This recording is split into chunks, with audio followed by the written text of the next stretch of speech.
Selamat sore Pak Yan Najib. Selamat sore. Iya. Apa kabar, Pak Apis? Alhamdulillah. Pak Yan Najib ini ownernya dari cucian mobil Bengkel Pas di Jalan Demang Lebat Daun, yang ada yang memiliki kompleks fasilitas SPBU, tempat bengkel, ada juga ini tempat kulinernya ini. Oke Pak Yan, ini bisa diceritakan cucian mobil ini sejak dari tahun berapa nih Pak Yan? Cucian mobil ini berdiri tahun 1998, waktu masa krisis Moneter Indonesia waktu kemarin itu.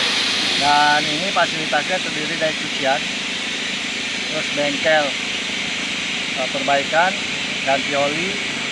Di sini ada body repair dan ada sapi balap sop buntut.